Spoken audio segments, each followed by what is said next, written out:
Good morning, everyone. Wow, wow, wow. Such beautiful, so many things. The music was beautiful by both of you. The reading, Dick, was fantastic. I loved it. And such a beautiful eye-gazing meditation, Marilyn. Thank you, my friend. So, if you haven't picked up on it, the theme is stillness, and I think I had the title as resting in the stillness, but I would actually say really what's more true is resting as the stillness. For those of you, I know everybody in here, and you probably would say, well, Brett, I don't know if you should be speaking on stillness and silence because you really talk a whole lot. And yet I'm going to do it anyhow, so... A long time ago, I had a friend of mine said, Brett, let go of following your dreams, like your night dreams, not dreams of life, but your night dreams. Just let go of that. And then I had somebody come up to me shortly after that, who I was doing a healing session with, and he said, you got to give up your dreams. And I said, okay. And then I think Spirit told me one time as well. So it was like 3 times it came to me. But to be honest with you, I couldn't let it go because I really liked so many of the messages I got in my dreams, and I had taken a class to analyze dreams. So for me, it's just like I wasn't ready to give it up. And then I was having kind of a conscious conversation with a friend. We meet for tea and conversation, and he was talking about 4 things to give up, and one of the things was give up your dreams. And so I heard it and was ready for it this time. And I said to God, I'm ready to give up my dreaming or needing to figure it out. You can't control, obviously, whether you're going to have a dream or not, but what you can do is let go of the need to figure it out or follow it. And so I made that choice to do that. And what followed was more of a quietness where my mind began to quiet because it was just adding to the confusion of analyzing my dreams, analyzing life. So that opened the door for my mind to become a little more quiet, a little more still, because 33 years of meditation wasn't enough, apparently.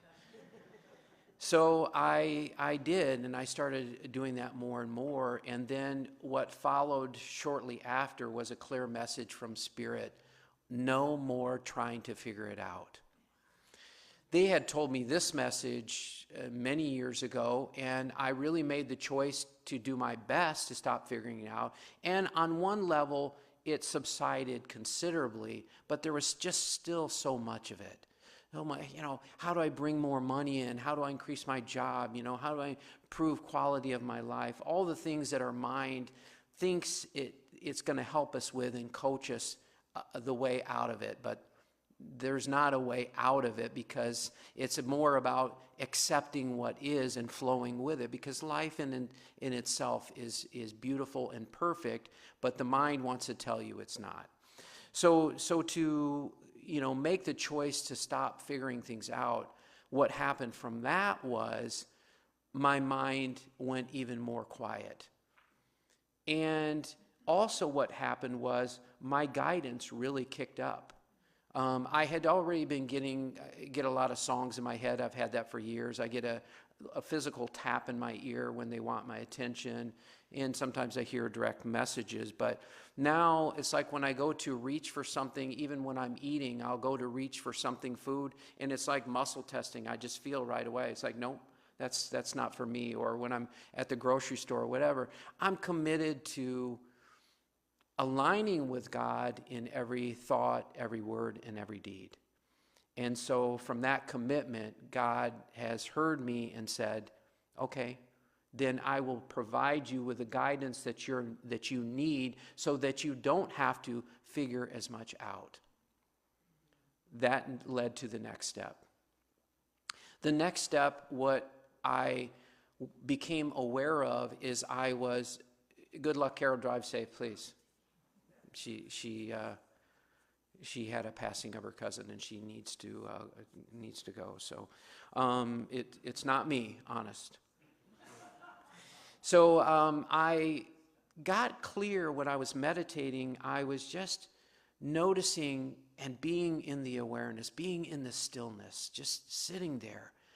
And then I realized in that moment, and you would think after 33 years I'd have more of an idea about the oneness with God or something, but to be honest with you, it was still more of a concept. But in that moment, I felt being in the awareness was not different than me. I felt that the awareness was me. It was me and it wasn't me. That's how I felt. And so, but what I saw was that in the gap between the thinking, the thoughts that come in, and then all of a sudden as a meditation, we're always invited to come back to the breath or come back to a mantra, something that brings us back to the present moment. And when we come back to the present moment, there's an awareness that happens that we don't need to think of anything in that moment. There's just a quietness and a stillness. But I begin to see and understand more what the thought was, and then the gap between the thought and the awareness. The gap between the thought and the awareness. And there was a stillness that was in there. I've heard Eckhart Tolle talk about it many times, but I didn't really fully grasp what it was. But in this moment, I saw it more clearly, more deeply, and I realized that, you've probably heard me give this quote by Eckhart Tolle, awakening is when the mind, which is your thoughts, when the mind and the awareness separate. In other words, you recognize, you're so aware that you recognize the thoughts. The mind is not you. That's the awakening. So in meditation, where it goes is this gap begins to get deeper and deeper, wider and wider, that between your thoughts and the awareness, where there's just more of a stillness and a quietness. And so it's in practicing this beautiful meditation that we begin to have more and more quietness, more and more stillness in our lives. I've been teaching a lot of meditation at libraries and some of the churches. And one of the biggest questions that's always asked, or maybe it's a comment, is to say, I really am not good at meditation. And I always ask why. And they'll say, I don't know how to quiet my mind. I don't know how to still my mind. Just to be clear, you don't have to. You don't have to quiet your mind. You don't have to still your mind. In fact, the more you try to do that, you'll find very quickly that the mind is not interested in what you have to say. It really isn't. It will fight you. It will struggle. It's like, no, I will do what I'm going to do. Let it do what it's going to do. Just let it. It doesn't matter what it says. It doesn't matter what it thinks, what it feels. Just continue to observe the thoughts without being pulled into them and identifying with it, and you'll be fine. So meditation is really such a key part of awakening. And by the way, Rumi said there's as many paths as there are people. So, that's of course not the only way. But if you meditate and you continue to practice the awareness, and one of the things I love about the breath is you carry it with you. You can stop anytime you want and just take a breath and come back to the moment. Because the breath is happening all by itself. It's happening by the body, so there's no effort on your part. The only thing that's needed is to simply be aware of the breath. That's it. It's effortless. And that's how meditation should be, effortless. Don't go in there with any intentions of, I want it to be a really good meditation, or I want it to be really quiet, because you're setting yourself up for not meeting your expectations. So go expectationless, if that's such a word. It is now. So just go without expectations and just let it go wherever it needs to go. Sometimes my best meditations are when my mind is crazy busy and I still have the awareness to just simply come back to the moment, come back to the stillness. It's always there. It doesn't go anywhere. Even in the busyness and the craziness and the noisiness of the world, the silence and the stillness are still there. I was listening to Eckhart Tolle recently, and I believe I've heard this in the past, but I perhaps I wasn't ready for it. But he said, well, in fact, he talks about habits sometimes. Let's see, who was I talking to about sugar? That was, who was it? Oh, yeah, Bonnie. Yeah, we were talking about sugar this morning, and so because we both really like it a lot, and how it had in the past times been our nemesis, and how we use it more as a tool for waking up in some ways, like being conscious and aware. Like, I'm really wanting a piece of cake right now, you know. And in the past, I would try to like will myself past it, and you know, and I was like, don't do it, and it'd be this big fight and this big struggle. It doesn't need to be. It's like, notice those thoughts. Notice that you want that, and then take a conscious breath. Just take a conscious breath. In fact, I'm inviting you to do it right now. What is a conscious breath? It's breathing in and just watching it. Watching the breath come in and just following it as it gently goes out. And just do it one more time. Just breathing in, just watching your breath, and just watching it go out. The breath brings us back to such silence and stillness, and effectively brings us back to the present moment. To the present moment. What is the present moment? You know, when we talk about being present, you hear there's a lot of phrases like, Eckhart's got a few of them. One is, he talks about not being present is being here but wanting to be there. Being here but wanting to be there. Also, speaking of all your problems or your unpresence, all happens in time. It all happens in time, meaning that it's all something to do with the past or worrying about the future. So it happens in time. As soon as you come back to being aware of your breath without needing to do anything else with the world, but just simply settling in to that quietness and that stillness of just noticing your breath. It's so beautiful. And so one of the exercises that he gave recently really, really resonated with me. And that was just take a conscious breath throughout the day. Just take a conscious breath throughout the day, and he calls it like a mini meditation, which is so true. But then he went on to say, if you can take three conscious breaths, it might take you maybe a minute or a minute and a half, a lot of time. And if you do that, it's like really getting a good meditation in. It's bringing me to such presence where I'm not wanting to leave that space. I just want to stay into it. So I find myself this morning brushing my teeth and closing my eyes and just noticing. And that's where this takes us.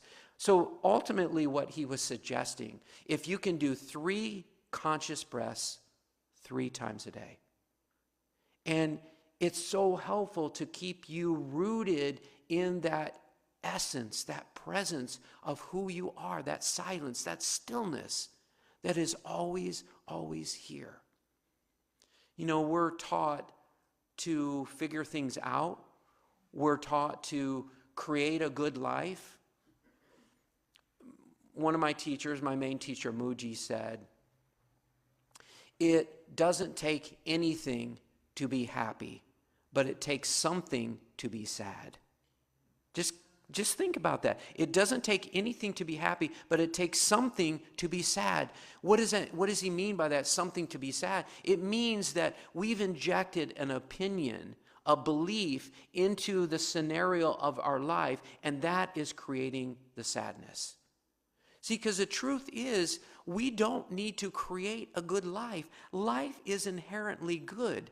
God is good. We are one with that essence. So there's nothing we need to do that other than get the hell out of the way, right? Rumi said, you don't need to seek love. You just need to seek everything that stands in the way of it. Which means, this isn't a trying thing. This isn't like, oh, okay, no, it's simply to become aware when the mind has strayed, the mind has taken you away from love, peace, joy, God, wisdom. When the mind has taken you away from that, know that it's the ego self. And all you need to do is just take a nice conscious breath or 3 conscious breaths, and it brings you right back to the present moment. And all the problems, yes, even the political problems, they all disappear in that moment. So when we're rooted in that essence and you feel it and you're connecting with that present moment, you want more of it because it feels so good. It feels so right. And it is right because it's who you are naturally. And you begin to have less and less worries about what's going on in the world. And let me be clear, because usually somebody said something about this. It's okay to take action. I'm all for action. I take action all the time. Sadhguru, if you know him, millions of followers in the world. He's talking to the United Nations. He's traveling all over the world, teaching people about the soil and how we can save the soil. There's lots of action that can be taken, but I say this a lot of times, but please, the invitation is to take it from that present moment. Take it from that stillness of who you are. Because when you do that, it's the greatest action you can take, which many actions are taken out of fear or blame or judgment. And I've done plenty of that. I'm not pointing fingers. I think I want to finish by saying, I don't want to make the mind bad or wrong. I want to be clear on that. There's nothing wrong with the mind. It's beautiful, it's powerful, and it's such a wonderful tool for us to use. But it's not us. It's not us. And that's the key, is to keep coming back to the awareness. Watch it all. Watch all the thoughts, watch all the feelings, watch all the experiences, watch the ego say, I need this to be this way and that to be that way, and I need this person to do that, then I'll be happy. Yeah, it won't happen. It's not going to happen. There will never be a time where we have a perfect president. There will never be a time where everything falls in place the way our mind wants it to. The only way out that I can see is to step beyond that and come back to that stillness that is here all the time. Thank you so much.